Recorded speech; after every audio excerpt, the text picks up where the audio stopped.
will now very briefly outline some of the historical background to what we are discussing today. First of all, how this form of violence, conflict-related sexual violence, finally became known for what it is, namely torture, crime against humanity, war crimes, and even ethnic cleansing.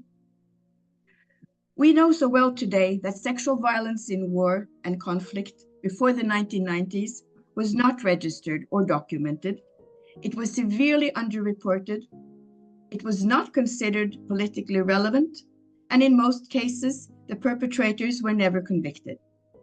The survivors not given any form of remedy or redress, and there was hardly any research on the topic, and sexual and gender-based violence against women in war and conflict was not a part of the human rights agenda.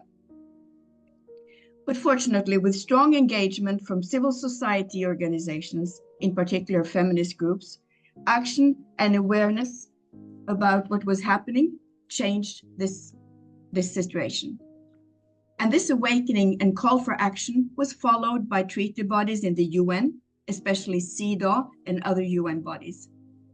Because it was with the wars and armed conflicts in Rwanda and in Bosnia, when the world finally recognized and acknowledged that rape had become a weapon of war, that things started happening. And we are now in the beginning of the 90s. So again, it was the reports of rape and other abuses against women in the armed conflicts in Rwanda, 1990 to 94, and former Yugoslavia from 91 to 95, that brought attention to the subject after such a long time. Seeing the issue as the closest to physical integrity issues and the kinds of violations already addressed by human rights bodies, and finding widespread agreement in all world regions about the prevalence of this form of abuse, NGOs made it the centerpiece of their advocacy aimed at the June 1993 World Conference on Human Rights. There, the Vienna Declaration and Program of Action declared that abuses against women were an inalienable, integral, and indivisible part of universal human rights. And then investigations and resolutions saw the light of the day. The Security Council's Commission of Experts investigated violations of international humanitarian law in the former Yugoslavia and identified systematic sexual assault in its priority. This was in 93. The Security Council's resolution from 1992 identified massive, organized and systematic detention and rape of women, in particular Muslim women, in Bosnia and Herzegovina, as acts of unspeakable brutality, and urged for further investigation. The UN Commission of Human Rights, Special Rapporteur on Violence Against Women, concluded that the sexual violence served as instruments of ethnic cleansing in 93. And again in 93, the Statute of International Criminal Tribunal for the former Yugoslavia included rape as a crime against humanity, as well as the crimes of torture and extermination.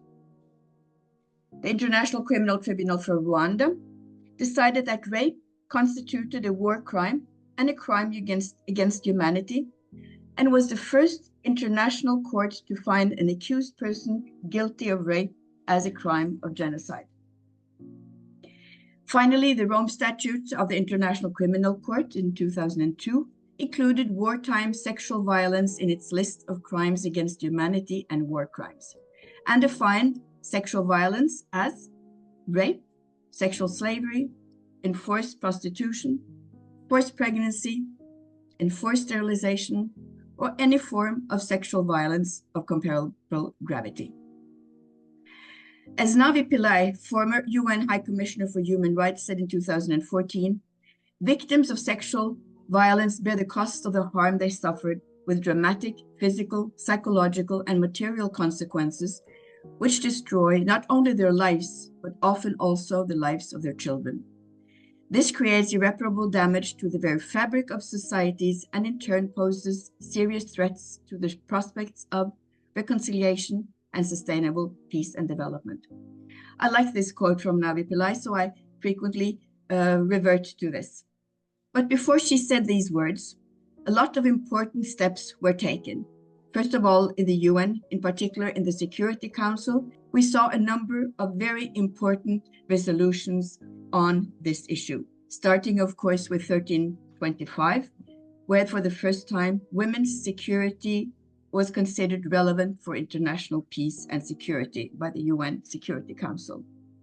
Then follows 1820 from 2008, recognizing sexual violence in conflict as a weapon and tactic in war, and also war crimes and crimes against humanity. And we have the further ones laying ground for a special rapporteur on sexual violence in conflict. And we have one also later on talking about the root causes of sexual violence, and also referring to our brothers, because for the first time in 2016, there was also a referral to our brothers, meaning that also men and boys, not only women and children or girl children, are exposed to sexual violence in war and conflict.